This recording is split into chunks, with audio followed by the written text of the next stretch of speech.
السلام عليكم ورحمة الله وبركاته. الحمد لله رب العالمين، والصلاة والسلام على أشرف المرسلين وعلى آله وأصحابه وأتباعه أجمعين. أما بعد، فقد قال الله تعالى في القرآن العظيم وفي الفرقان المجيد: أعوذ بالله من الشيطان الرجيم، بسم الله الرحمن الرحيم. ولا تباشروهن وأنتم عاكفون في المساجد. صدق الله العلي العظيم. قال نبينا محمد رسول الله صلى الله عليه وسلم: من يعتكف عشرة في رمضان كان كحجتين وعمرتين، أو كما قال عليه الصلاة والسلام. رضينا بالله ربا وبالإسلام دينا وبمحمد صلى الله عليه وسلم نبيا ورسولا. يا سيدي يا رسول الله خذ بيدي قلت حيلتي أدركني يا شفيع المذنبين. اللهم صل وسلم على رسولك سيدنا ونبينا مولانا محمد وعلى آل سيدنا محمد وبارك وسلم عليه. எல்லாம் புகழும் புகழ்ச்சியும் உருவமற்ற ஏக இறைவனாம் அல்லாஹ் ஒருவனுக்கு உரித்தாக்கி அகிலத்தின் அருள்படையாக முதலித்த நமது உயிரிலும் மேலான கண்மணி முஹம்மது முஸ்தபா ரசூலுல்லாஹி ஸல்லல்லாஹு அலைஹி வஸல்லம் அவர்கள் மீது ஸலவாத்தும் சலாமும் கூறியவனாக என் உரையை துவங்குகிறேன். எல்லாம் வல்ல அல்லாஹு ஜல்ல ஜலாலுஹு எதை சொல்லவும் கேட்கவும் வாய்ப்பளித்தானோ அதன்படி நடந்து நல்ல மூமின்களாக இந்த உலகத்தில் வாழ்ந்து மரணிக்கிற பொழுது லா இலாஹ இல்லல்லாஹ் முஹம்மது ரசூலுல்லாஹ் என்ற கலிமாவை மொழிந்து ஜன்னத்துல் ஃபிர்தௌஸை கண்ணால் கண்டு மகிழ்ந்து சிரித்த வண்ணமாக மரணிக்கக்கூடிய பெரும் பேற்றை பெற்ற மக்களாக அல்லாஹ் நம்மை ஆக்கி அருள்வானாக. மரணித்தும் மரணிக்காத இறைநேசர்களின் கூட்டத்தில் நம்மை ஆக்கி அருள்வானாக. நாளை மறுமையில் முத்து முஹம்மது ரசூலுல்லாஹி ஸல்லல்லாஹு அலைஹி வஸல்லம் அவர்களின் திருக்கரங்களால் ஹவ்லுல் கௌசர் என்கிற தடாகத்தில் நீர் பருகி அன்னாரின் ஷஃபாத்தை பெற்று அன்னாரின் கரம் பிடித்து ஜன்னத்துல் ஃபிர்தௌஸ் என்ற உயர்ந்த சொர்க்கத்தில் அவர்களின் பணியாளர்களாக அல்லாஹ் நம்மை ஆக்கிக் கொள்வானாக. எல்லாவற்றுக்கும் மேலாக இறை அன்பை பெற்று இறைவனை பார்த்து பரவசமடையக்கூடிய அவருடைய லிகாவையும் ரிதாவை பெற்ற மக்களில் அல்லாஹ் நம்மை ஆக்கி அருள்வானாக. ரமலானுடைய இரண்டாம் பத்தினுடைய கடைசியில் இருக்கிறோம். மூன்றாவது பத்தினுடைய ஆரம்பத்தை எதிர்நோக்கி கொண்டிருக்கிறோம். கண்மணி முஹம்மது ரசூலுல்லாஹி ஸல்லல்லாஹு அலைஹி வஸல்லம் சொல்வார்கள், ரமலானுடைய முதல் 10 ரஹ்மத்துடைய 10ஆகவும் ரமலானுடைய இரண்டாம் 10 மக்ஃபிரத்துடைய 10ஆகவும் ரமலானுடைய மூன்றாவது 10 இத்துக்கும் மினன்னார் நரகத்தை விட்டு விடுதலை பெறக்கூடிய 10 என்று பெருமானார் ஸல்லல்லாஹு அலைஹி வஸல்லம் சொன்னார்கள். அந்த அடிப்படையில் பார்க்கிற பொழுது ரமலான் நேற்றுதான் துவங்கியது போன்று தெரிகிறது. காலங்கள் வெகு வேகமாகவே சென்று இன்றைக்கு நோன்பு 20 அமர்ந்திருக்கிறோம். ரமலானுடைய முதல் 10 ரஹ்மத்துடைய 10 நம்மை விட்டு கடந்து விட்டது. அல்லாஹு ஜல்ல ஜலாலுஹு இந்த ரஹ்மத்தை நபிகள் நாயகம் ஸல்லல்லாஹு வாக்களித்தார்கள். ரஹ்மத்தை பெற்ற மக்களாக அல்லாஹ் நம்மை ஆக்கி அருள்வானாக. இரண்டாவது 10 பாவமன்னிப்புடைய 10 என்று பெருமானார் ஸல்லல்லாஹு அலைஹி அல்லாஹு ஜல்ல ஜலாலுஹு பாவங்கள் எல்லாம் மன்னிக்கப்பட்ட மக்களாக அல்லாஹ் நம்மை ஆக்கி அருள்வானாக. மூன்றாவது 10 இருக்கிறதா, இதுக்கும் மினன்னார் நரகத்தை விட்டு விடுதலை பெறக்கூடிய 10 என்று பெருமானார் ஸல்லல்லாஹு அலைஹி வஸல்லம் சொன்னார்கள். நாம் எல்லாம் அல்லாஹ் ஆத்தனா மினன்னார், யா அல்லாஹ் நரகத்தை விட்டு எங்களை விடுதலை செய்ய என்று துஆ கேட்க இருக்கிறோம். அல்லாஹு ஜல்ல ஜலாலுஹு நரகத்தை நமக்கு ஹராமாக்கி ஜன்னத்தை நமக்கு வாஜிபாக்கி தருவானாக. அருமையான மோமின்களை, கண்மணி முஹம்மது ரசூலுல்லாஹி ஸல்லல்லாஹு அலைஹி வஸல்லம் அவர்கள் இந்த ரமதானுடைய 3வது பத்து வந்துவிட்டால் பெருமானார் ஸல்லல்லாஹு அலைஹி வஸல்லம் அவர்கள் தங்களுடைய ஆடைகளை இறுக்கி கட்டிக்கொண்டு வணக்க வழிபாடுகளில் தங்கள் காலத்தை கழிக்க ஆரம்பித்து விடுவார்கள் என்று ஹதீஸிலே நமக்கு காணப்படுகிறது. எந்த அளவுக்கு என்று சொன்னால், அன்னை ஆயிஷா ரலியல்லாஹு தஆலா அன்ஹா அவர்கள் சொல்லுகிறார்கள், இதா தஹலல் அஷ்ரு அஹ்யா லைல, இந்த ரமதானுடைய கடைசி பத்து வந்துவிட்டால் பெருமானார் ஸல்லல்லாஹு அலைஹி வஸல்லம் அவர்கள் தங்கள் குடும்பங்களில் இருக்கக்கூடியவர்களை இரவில் எழுப்பி, நீங்கள் எழுந்து தொழுவுங்கள், வணக்க வழிபாடு செய்யுங்கள் என்றெல்லாம் பெருமானார் ஸல்லல்லாஹு அலைஹி வஸல்லம் அவர்கள் தங்கள் ஆடைகளை இருக்க கட்டுவதோடு குடும்பத்தில் உள்ள மக்களையும் வணக்க வழிபாடுகளிலே தங்களை ஈடுபடுத்திக் கொள்ளுமாறு பெருமானார் ஸல்லல்லாஹு அலைஹி வஸல்லம் சொல்வார்கள் என்பதை அன்னை ஆயிஷா ரலியல்லாஹு தஆலா அன்ஹா சொல்லுகிறார்கள். மேலும் அன்னை ஆயிஷா ரலியல்லாஹு தஆலா அன்ஹா சொல்லுகிறார்கள், ரமலானுடைய கடைசி பத்தில் பெருமானார் ஸல்லல்லாஹு அலைஹி வஸல்லம் அவர்கள் செய்யக்கூடிய அமலை போன்று, அமல் செய்வதற்கு முயற்சிப்பதை போன்று மற்ற காலங்களில் எந்த காலத்திலும் அப்படி ஒரு முயற்சியை மேற்கொள்ள மாட்டார்கள்.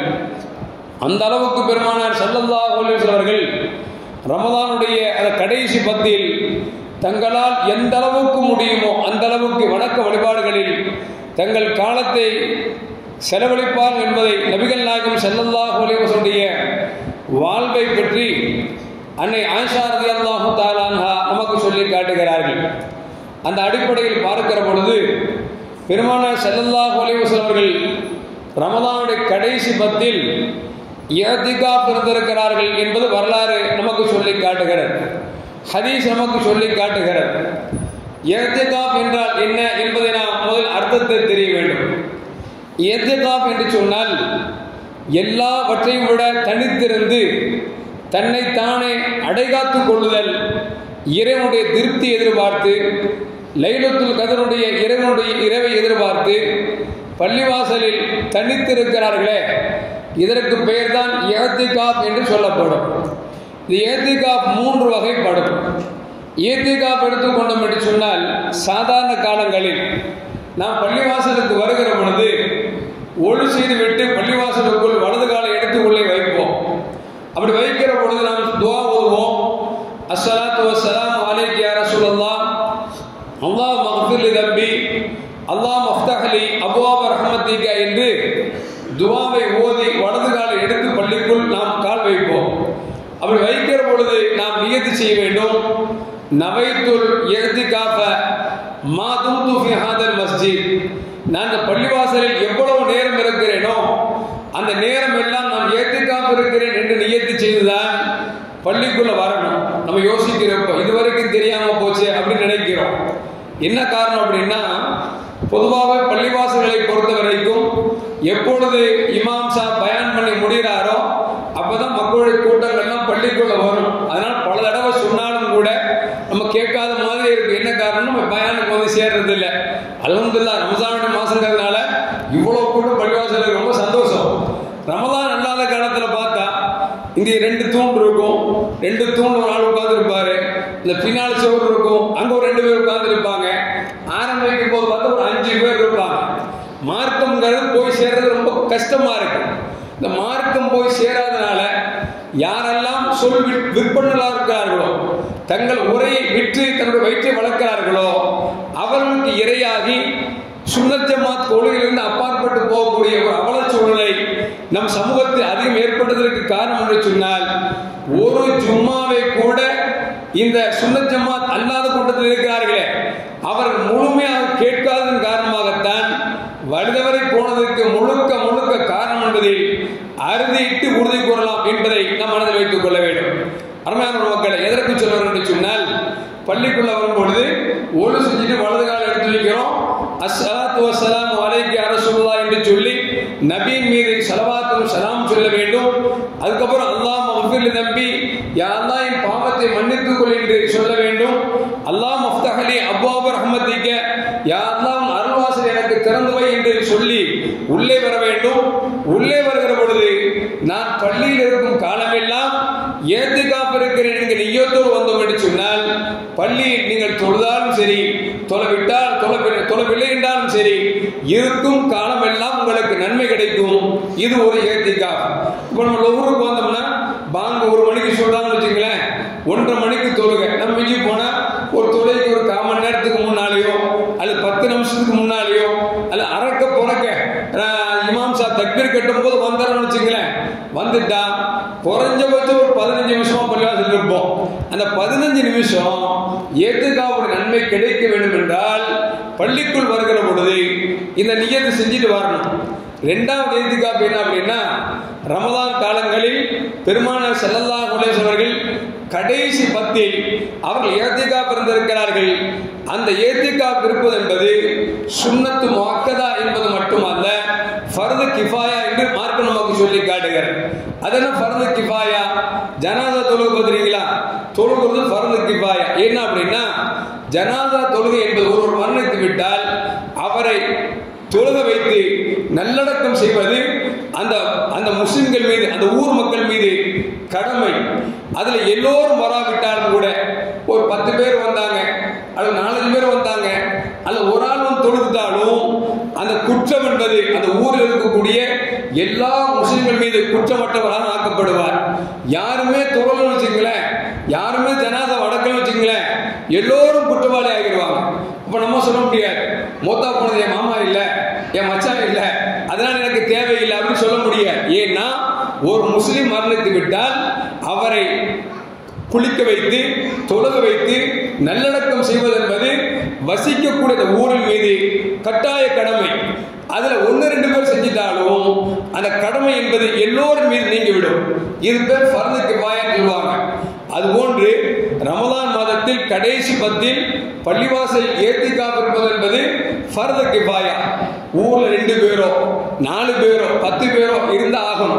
சில ஊர்ல பாத்தீங்கன்னா ஏத்திகாப் இருக்க ஆள் இருக்க மாட்டாங்க, தேடி பிடிப்பாங்க. என்னன்னா அவங்களுக்கு வேலை இருக்கிறதுனால யாரும் முன் வர மாட்டாங்க.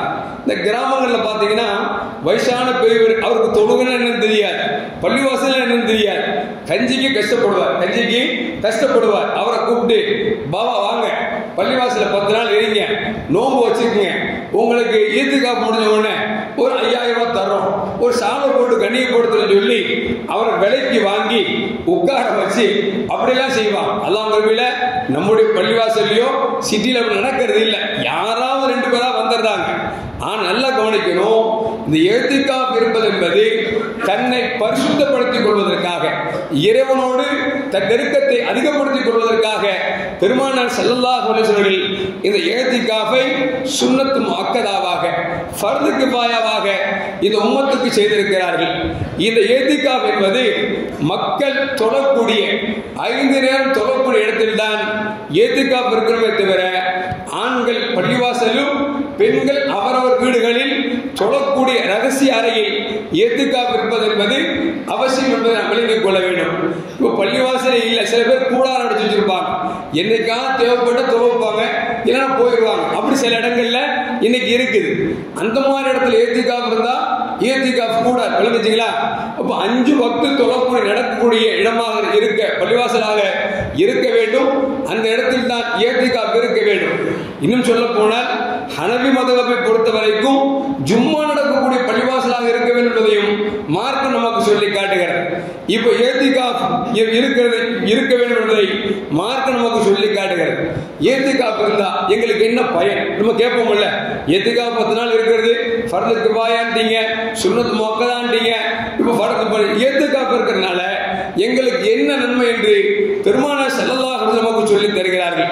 ரசூலுல்லாஹ் சொல்றாங்க, மன் இஅ்தகஃப அஷ்ரன் ஃபி ரமலான், ரமலான் மாதத்தில் கடைசி 10 யார் இஅ்திகாஃப் இருக்கிறார்களோ, நன்றாக கவனிச்சுக்கணும், கஹஜ்ஜதைனி வ உம்ரதைன், 2 ஹஜ் செய்த நன்மையும் 2 உம்ரா செய்த நன்மையும் கிடைக்கும் என்றார்கள் பெருமானார் ஸல்லல்லாஹு அலைஹி வஸல்லம்.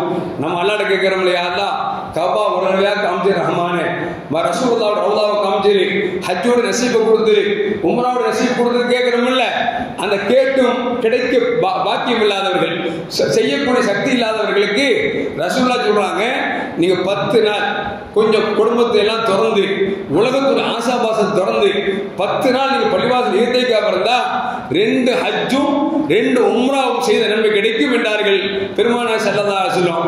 சில பணக்காரன் பார்த்துக்க கூடாது, ஆஹா நம்ம ஹஜ்ஜுக்கு போனா 8 லட்ச ரூபா கேட்கிறாங்களே, உம்ராக்கு போனா 2 லட்ச ரூபா செலவாகுமே, பேசாம அது சொல்ற மாதிரி 10 நாள் ஈத்துக்காக வந்துட்டோம்னா பிரச்சனை எல்லாம் போயிருவேன் அப்படின்னு ஏமாத்திட முடியாது. என்ன விளங்குச்சா? அப்ப இருக்கப்பட்டவங்க ஹஜ்ஜுக்கு போயிட்டு தான் ஆகணும். இதுல இருந்தா ஹஜ்ஜோட நன்மை உம்ராவோட நன்மை கிடைக்கும் விளங்கிக்கணுமே தவிர, இல்ல பரவாயில்ல ஹஜ்ஜுக்கு போனா 8 லட்ச ரூபா செலவாகுது அதை மிச்சம் பண்ணிடலாம், 10 நாள் ஈத்துக்காக வந்து நான் ஹாஜிக்கு போட்டுக்கலாம் அப்படின்னு போட முடியாது. விளங்கிங்களா? இந்த இத்திகாஃப் இருந்தால் இந்த நன்மை கிடைக்கும் என்பதை நபிகள் நாயகம் ஸல்லல்லாஹு அலைஹி வஸல்லம் சொல்லித்தராங்க. அது மட்டுமல்ல, ரசூலுல்லாஹி ஸல்லல்லாஹு அலைஹி வஸல்லம் சொன்னதாக இப்னு அப்பாஸ் ரலியல்லாஹு அன்ஹு சொல்றாங்க, மன் இஅ்தகஃப யௌமன் இப்திகா வஜ்ஹல்லாஹ் ஜஅலல்லாஹு பைனஹு வ பைனன் நார் ஸலாஸ ஹனாதிக். ரசூலுல்லாஹி ஸல்லல்லாஹு அலைஹி சொல்றாங்க, யாரு அல்லாஹ்வுடைய பொருத்தத்தை தேடி இறை முகத்துக்காகவே இத்திகாஃப் இருக்கிறார்களோ அவர்களுக்கு அல்லாஹ் நரகத்தை விட்டு தூரமாக்குகிறான். எந்த அளவுக்கு என்று சொன்னால் 3 ஹனாதிக் அளவிற்கு அல்லாஹ் நரகத்தை விட்டு அவர் தூரமாக்குகிறான் என்று பெருமானார் ஸல்லல்லாஹு அலைஹி சொன்னாங்க.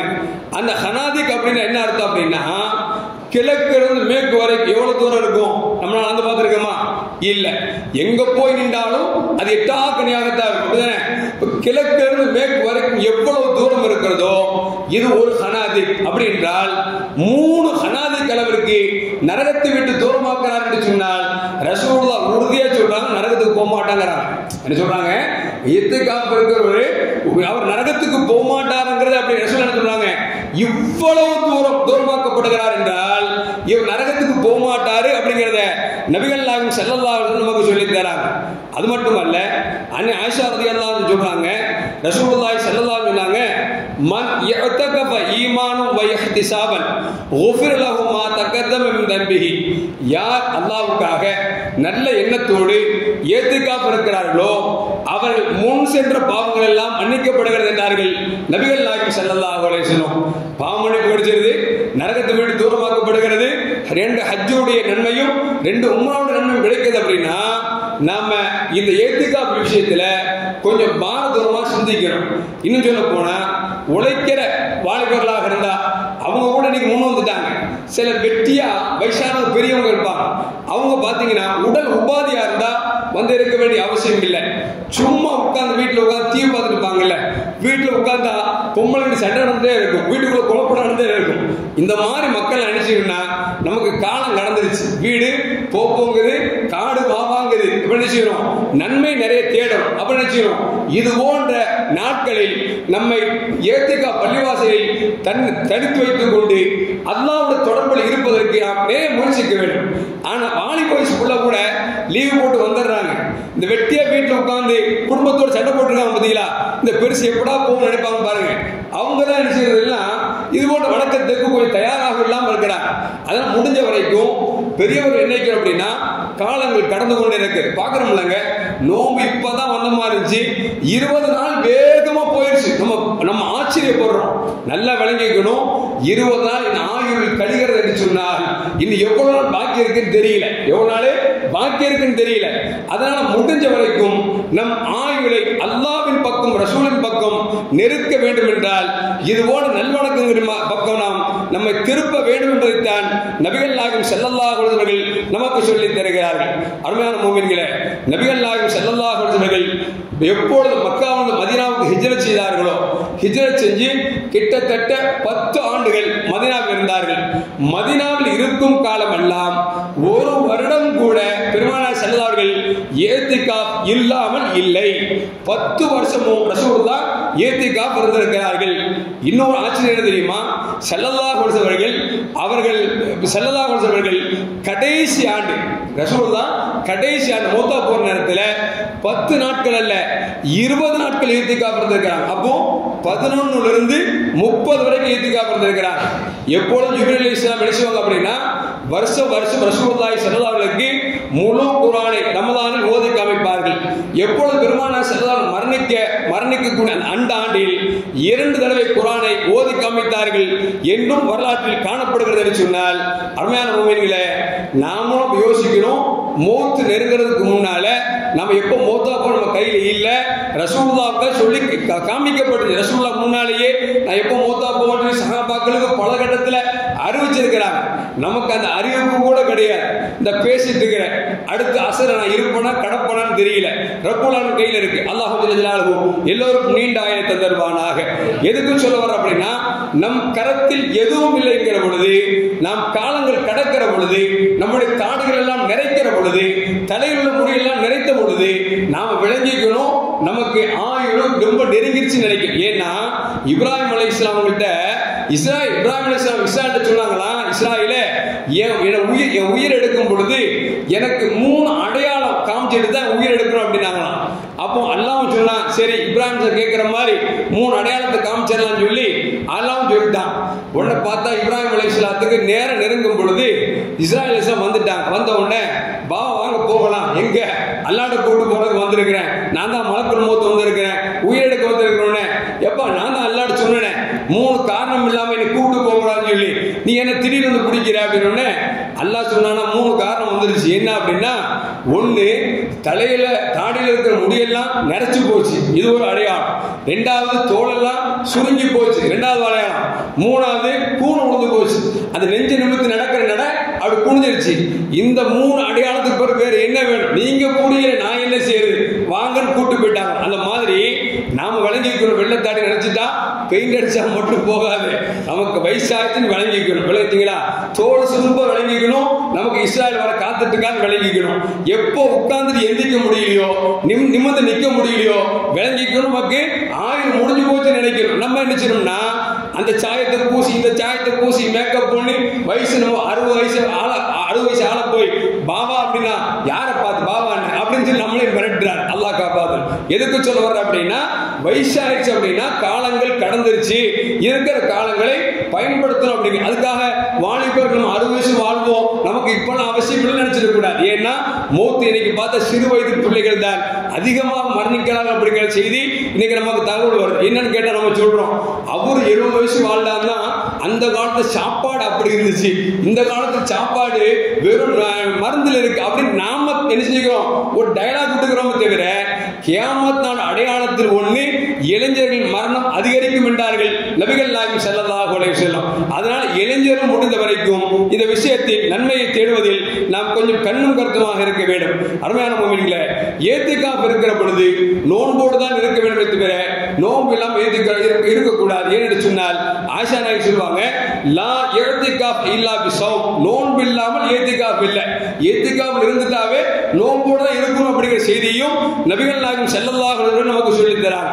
இந்த இத்திகாஃப் பார்த்தா எங்க இருக்கணும் அப்படின்னா, பள்ளிவாசல் வச்சுங்களேன், பள்ளியில உள்பள்ளி வெளிப்பள்ளின்னு இருக்குது. இந்த பள்ளிவாசலில் உள்பள்ளி எதுனா இப்ப இதுக்குள்ள இருக்கு பார்த்தீங்களா, இது உள்பள்ளி, இது அல்லாம இருக்கிறது வெளிப்பள்ளி. உள்பள்ளியில் தான் இத்திகாஃப் இருக்க வேண்டுமே தவிர வெளிப்பள்ளியில் இத்திகாஃப் இருக்கக்கூடாது. ஏன்னு சொன்னால் உள்பள்ளியில் இருக்கக்கூடிய இத்திகாஃப் இருக்கக்கூடியவர் வெளிப்பள்ளியில் நடக்கக்கூடிய ஜனாசா தொழுகையில் கூட கலந்து கொள்ளக்கூடாது என்கிற அளவிற்கு மார்க்க சட்டம் நமக்கு சொல்லி தருகிறது. அப்படிங்கும் பொழுது வெளிப்பள்ளியில் போய் இத்திகாஃப் இருக்கலாமா?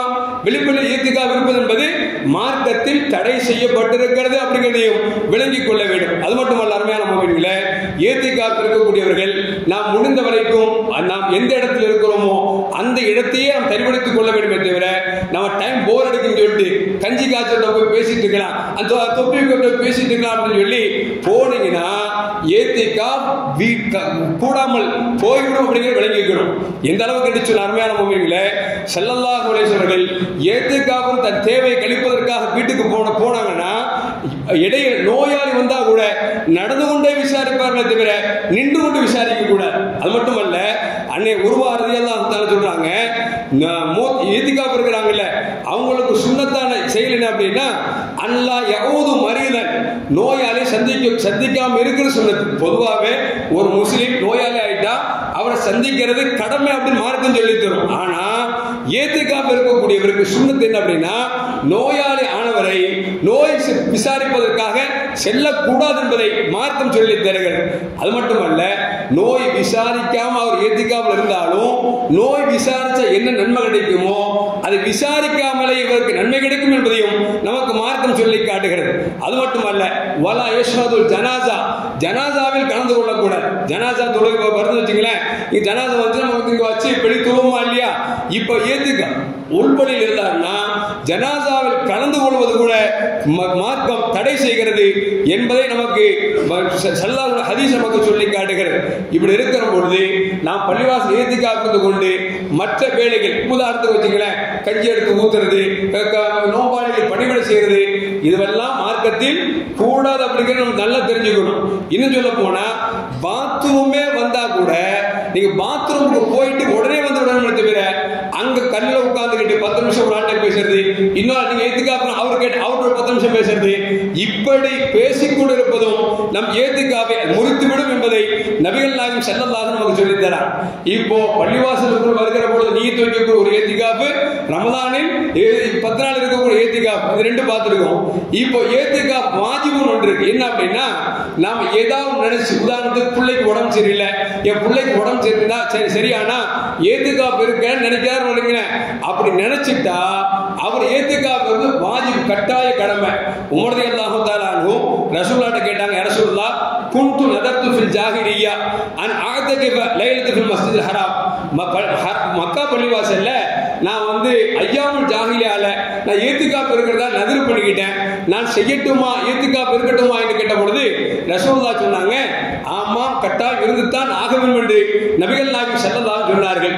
அப்போ நாம் நதிர் செய்தோம் என்று சொன்னால், நேர்ச்சி செய்தோம் என்று சொன்னால் அந்த ஏத்திகாப் இருப்பது வாஜிப் என்பதை நமக்கு மார்க்கம் சொல்லி காட்டுகிறது. அருமையான மக்களே, இப்படி ஏத்திகாப் இன்ஷா அல்லாஹ் இருக்கக்கூடியவர்கள் இன்று மகரிபுக்கு முன்னாலே என்ன செஞ்சிடணும், பள்ளிவாசலுக்கு வந்தா இன்ஷா அல்லாஹ் ரமலான் பெருநாளுடைய பிறை பார்த்து அறிவித்த பிறகு பள்ளிவாசல் விட்டு வெளியே போகணும். இப்போ ஒரு நாள் 10 நாள் இருக்க முடியல, ஒரு 2 மணி நேரம், ஒரு அரை மணி நேரம் அல்லது ஆஃப் டே அப்படி இருக்கலாமானா இருக்கக்கூடாது. அது வந்து சாதாரண சொன்னோம்ல, பள்ளிக்குள்ள வரும்பொழுது அரை மணி நேரம், ஆஃப் டே, இந்த முக்காடே அப்படிங்கிறதெல்லாம் எல்லாம் அப்பதான். ஆனா ரமலானுடைய ஏத்திகாஃபாக இருந்தால் குறைந்தபட்சம் ஒரு நாள் முழுதுமாக இருக்க வேண்டும். ஒரு நாள், 3 நாள், 10 நாள், இப்படி நாட்கள் கணக்காக இருக்க வேண்டும். தவிர நாம் அரையும் குறையுமாக ஏத்திகாப் என்பது பள்ளிவாசல் உட்கார்ந்து நன்மை கிடைக்கும். ஆனால் ரசூலுல்லாஹ் சொன்னாங்கல்ல, கஹஜ்ஜதைனி, 2 ஹஜ்ஜுடைய நன்மை, 2 உம்ராவுடைய நன்மை, அந்த நன்மை எல்லாம் கிடைக்காது என்பதை நாம் மனதில் வைத்துக் கொள்ள வேண்டும். இப்படி ஏத்திகாவுடைய சட்டம் நாம் ஓரளவுக்கு தெரிஞ்சிருக்கிறோம். ஒருவேளை உங்களுக்கு மேலும் டவுட் வந்தா அவங்க இன்ஷா அல்லாஹ் என்னோட அறையில் வந்து கேட்டுக்கொள்ளலாம். அடுத்து இன்னொரு செய்தி கொண்டு வந்து என்ன அப்படின்னா, இந்த 21 இன்னைக்கு நைட்ல இருந்து நரகத்தை விட்டு விடுதலை பெறக்கூடிய நாட்கள் இந்த கடைசி 10 நாள். இதை பத்தி பேச நிறைய செய்தி கொண்டு வந்தேன். மணி இப்பமே 1:30 ஆகி போச்சு. ஏன்னா பசி ஒரு பக்கம், மத்தியான நேரம், வேலை நேரம், நீங்க முகஞ்சு வச்சிருக்கிறதுனால ஒரு சில செய்தி மட்டும் சொல்லி கொடுத்துக்கிறேன். ரசூலுல்லாஹி ஸல்லல்லாஹு அலைஹி சொல்றாங்க, இந்த நாளை நரகம் இருக்கிறது அது எந்த அளவுக்கு கொடூரமானது என்பதை ஸல்லல்லாஹு அலைஹி 2 உதாரணங்களை சொல்லி நமக்கு விளக்குறாங்க. அஷம்சு வல் கமரு சௌரானி முகப்பிரானி ஃபின்னார். சூரியனும் சந்திரனும் நாளைக்கு நரகத்தில் எப்படி கிடக்கும் அப்படின்னா, மாடு பொசுங்கனா எப்படி கிடக்குமோ அந்த மாதிரி சூரியனும் சந்திரனும் நரகத்தில் கிடக்கும் என்றார்கள் நபிகள் நாயகம் ஸல்லல்லாஹு அலைஹி வஸல்லம். சூரியனை பத்தி நமக்கு சொல்லப்படுது, பூமியை விட, நம்ம இருக்கிற பூமி, இந்த பூமியை விட 13 லட்சம் மடங்கு பெரியது. பூமி நம்ம இருக்கிற பெரிய பூமி இருக்குல்ல, இந்த பூமி மாதிரி 13 லட்சம் மடங்கு பெரியது சூரியன். அந்த சூரியன் நரகத்தில் எப்படி கிடக்கும் அப்படின்னா, மாடு பொசுங்கனா எப்படி கிடக்கும் அந்த மாதிரி சூரியனும் சந்திரனும் நரகத்தில் கிடக்கும் என்றால் யோசிச்சு பார்க்கணும், நரகம் எவ்வளவு மோசமானது. நரகத்திற்குள் சூரியன் உள்ளே கிடக்கிறது என்று சொன்னால் அது எவ்வளவு கொடூரமானது என்பதை பெருமானார் ஸல்லல்லாஹு அலைஹி வஸல்லம் நமக்கு சொல்லி காட்டுகிறார்கள். இன்னொரு ஹதீஸ் ரசூலுல்லாஹ் சொல்வாங்க, நரகத்தின் ஆழம் எந்த அளவுக்கு என்று சொன்னால் பெருமானார் சொல்வாங்க, ஒரு கல்லை தூக்கி மேல இருந்து போட்டா நரகத்தின் அடித்தட்டுக்கு போவதற்கு கிட்டத்தட்ட 70 வருடம் கடந்தால் தான் அந்த கல்லு மேலிருந்து கீழே போய் சேரும். அல்லாஹ் அக்பர்.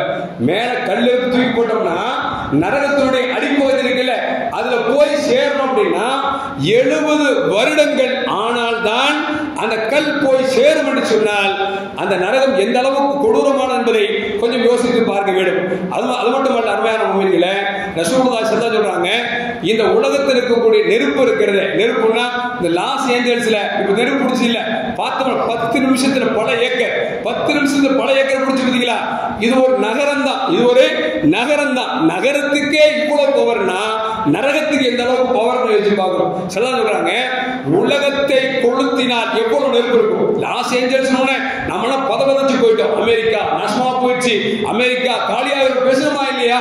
அப்ப அந்த அளவுக்கு நெருப்பின் வேகமும் ஜுவாலையும் இருக்கிறது என்று சொன்னால் அந்த நெருப்பை அணைப்பதற்கு பிளைட்ல போனா ராக்கெட்ல போனா என்னென்னமோ தண்ணி ஊத்தினா மரத்தை ஊத்தினா அணைக்க முடியல அப்படின்னா நரகம் இதை விட 70 மடங்கு கொடூரமானது என்றார்கள் பெருமானார் ஸல்லல்லாஹு அலைஹி வஸல்லம். எனவே அருமையான மக்களே, அதனால ரசூலுல்லாஹ் சொன்னாங்க, இத்தக்கும் நார் வலபிஷிக்கு தமர், உன்கிட்ட ஒண்ணுமே இல்லையா, ஒரு பேரிச்சம்பழத்தை கொடுத்தா நரகத்தில் பாதுகாப்பு எடுப்பா, நரகத்தை பத்தி ஒண்ணும் தெரியாம இருக்கிற நரகம் கொடூரமானது என்றார்கள் நபிகள் நாயகம் ஸல்லல்லாஹு அலைஹி வஸல்லம். ஒரு செய்தியை சொல்கிறேன், நாளைக்கு மறுமையில மிக மிக மிக லேசான வேதனை என்று சொன்னால் ஒரு மனிதருக்கு அல்லாஹ் ஜல்ல ஜலாலுஹு நெருப்பாலான செருப்பை அணிவிப்பான். அவருக்கு அணிவிச்ச பொழுது அந்த சூடினுடைய தாக்கம் எந்த அளவுக்கு இருக்கும் அப்படின்னா மூளை நெய்யாக உருகி ஓடுவான். காலில் அணிவிக்கக்கூடிய செருப்பு அதன் சூடு எங்க போகும், மண்டைக்கு போய் மண்டையில் இருக்கிற மூளை உருகி நெய்யாக ஓடும் என்று சொன்னால் இதுதான் நரகத்தில் ஆக ஆக ஆக லேசான தண்டனை என்று சொன்னால் மிக கொடூரமான நரகம் எந்த அளவுக்கு இருக்கும் என்பதை கொஞ்சம் யோசித்து பார்க்க வேண்டும். அதனால்தான் நபிகள் நாயகம் ஸல்லல்லாஹு அலைஹி அவர்கள் நரகத்தை விட்டு பாதுகாப்பு தேடினார் என்பது மட்டுமல்ல, நரகத்தை விட்டு பாதுகாப்பு தேட சொன்னார்கள். எந்த அளவுக்கு என்று சொன்னால் அல்லாஹ் நரகத்தில் கொத்து கொத்தா மக்கள் அள்ளி போடுவான், கொத்து கொத்தா அள்ளி போடுவான். எந்த அளவுக்கு என்று சொன்னால் மக்கள் சொர்க்கத்திற்கு இருக்க மாட்டார்களோ என்று நினைக்கக்கூடிய அளவிற்கு நிறைய பேர் போட்டுருவான். போட்டு அல்லாஹ் கேட்பான், போட்டு சரிச்சுட்டு கேட்பான், உனக்கு போதுமா, அந்த நரகம் கேட்குமா, இன்னும் இருக்கான்னு கேட்குமா. அல்லாஹ் பார்ப்பான், என்னடா இவ்வளவுத்தையும் போட்டுட்டோம், இதுக்கு மேலே இவன் இருக்கான்னு கேட்கிறேன்னு சொல்லிட்டு ரப்பு தன் காலை தூக்கி நரகத்தில் வைப்பான். அப்பொழுது நரகம் சொல்லும் கத் கத் போதும் போதும் என்று சொல்லி ரப்புடைய காலை தூக்கி வைக்கிற பொழுதுதான் அது போதும் என்று சொல்கிறது என்று சொன்னால் அல்லாஹ் என்னை உங்களை காப்பாற்ற வேண்டும். எனவே மீதம் இருக்கக்கூடிய 10 நாட்களில் முடிந்த வரைக்கும் நன்மையான காரியங்களை செய்து நரகத்தை விட்டு பாதுகாப்பு தேட வேண்டும். நாம் நமக்கு பாதுகாப்பு தேடுவதோடு நம்மை பெற்றெடுத்த பெற்றோர்கள், உற்சார் உறவினர்கள், உலகத்தில் வாழக்கூடிய முஸ்லிமான ஆண்கள் பெண்கள், நம்மை விட்டு காலம் கடந்து விட்டவர்கள், வர இருக்கிற சந்ததி எல்லோருக்கும் நாம் நரகத்தை விட்டு நாம் பாதுகாப்பு தேட வேண்டும். எல்லாம் வல்ல அல்லாஹ் ஜல்ல ஜலாலுஹு நாளை மறுமையில் கண்மணி முஹம்மது ரசூலுல்லாஹி ஸல்லல்லாஹு அலைஹி வஸல்லம் கொடுக்கப்படக்கூடிய ஷஃபாத்துல் உதுமா என்று சொல்லக்கூடிய அந்த ஷஃபாத்தின் மூலமாக அல்லாஹ் நம்மை நரகத்திலிருந்து சொர்க்கத்திற்கு அல்லாஹ் கரை சேர்ப்பானாக. வாகிர் தாவானா அல்ஹம்துலில்லாஹி ரப்பில் ஆலமீன். அஸ்ஸலாமு அலைக்கும் வரஹ்மத்துல்லாஹி வபரகாத்துஹு.